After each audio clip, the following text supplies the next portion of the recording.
Because then we had the Fiend Bray Wyatt defeat John Cena in a Firefly Funhouse match.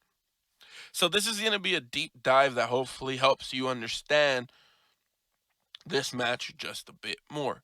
It all really starts when Cena is in a dark room and the Vince McMahon puppet shows up and starts saying ruthless aggression regarding to when Vince was cutting that promo looking for the next big star in the early 2000s.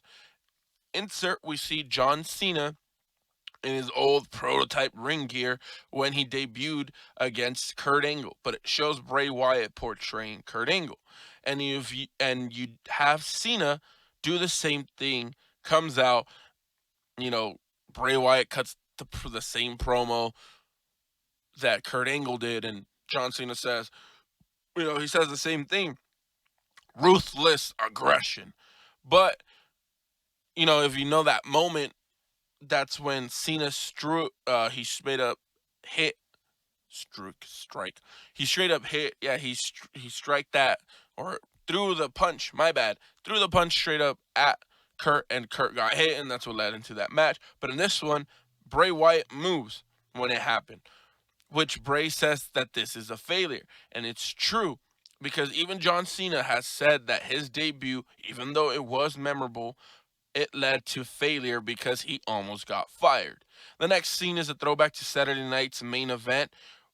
You have Bray and Cena doing an old school promo behind an old school steel cage.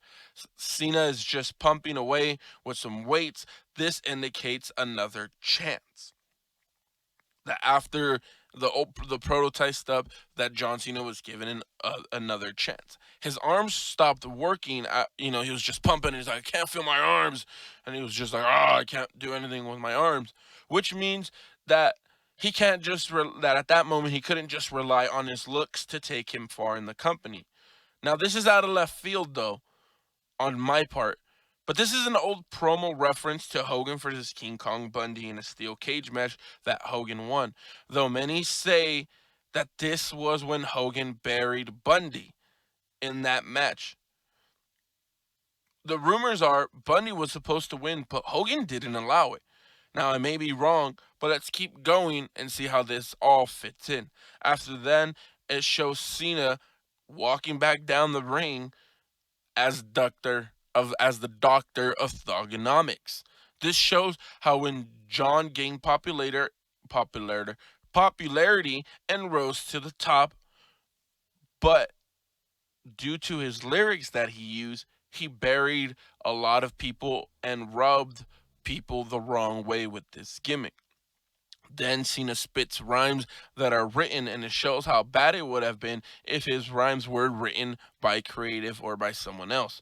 The next scene, it cuts to the old Bray Wyatt when he debuted on the main roster as this new cult leader character, which then plays into the WrestleMania 30 story that Wyatt was rising to the top in his own way. All Cena had to do was his part in that match, which was to swing that chair at him.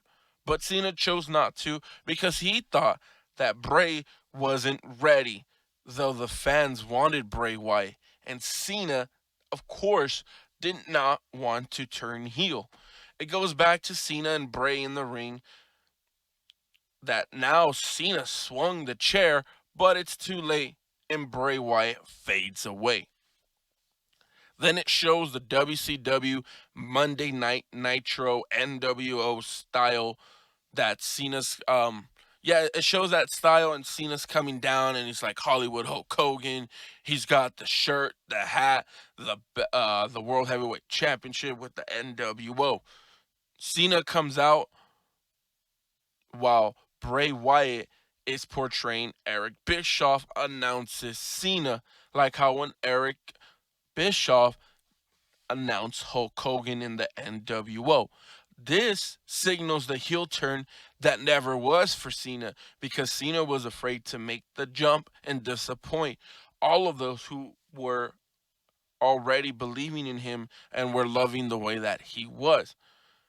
This is basically to me another shot at Hogan because Hogan and the NWO, as we know, buried a lot of talent in WCW, as well like Cena has done to Bray Wyatt.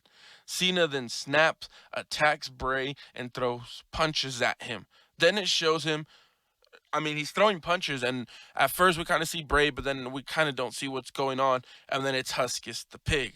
Then we get a flashback of all the failures in John Cena's career, and now they all shot pretty fast. I got online to make sure I can confirm every little flashback that was shown. Him getting booed at ACW One Night Stand, him losing the Edge, losing to Shawn Michaels, losing to Batista, the Miz taking him down at WrestleMania with help from from The Rock.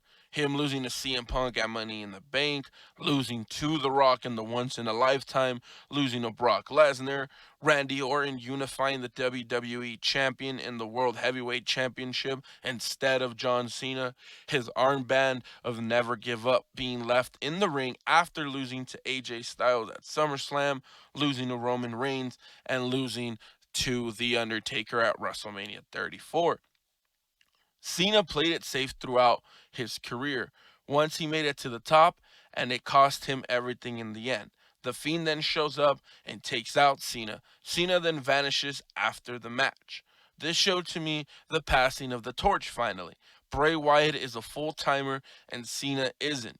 To me, it was clear that what this was, but crazy that Cena agreed to this to display all his failures amongst the fans. I thought once the Fiend popped up, it would then show an abandoned warehouse and the Fiend would destroy Cena.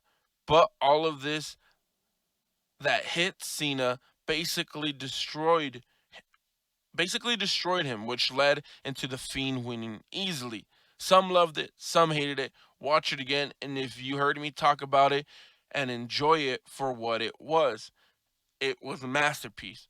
To finish, I want to leave this before moving on to the main event of night two, of course. Hogan was 42 when he finally turned heel. Is it too late for a John Cena heel turn, maybe? I know he's more into Hollywood doing movies now, but what if Cena was to come back for at least a full year, giving the fans a heel run? I, for one, would love to see that happen. What about you guys? Especially since The Fiend has changed everyone that he has beaten, from Finn Balor to Daniel Bryan, The Miz, etc. I mean, the heel turn is what basically rejuvenated Hogan's career, and we got a couple more years out of him in the NWO. Not saying that John Cena needs to do his own NWO, but it could lead to a John Cena heel turn. Who knows?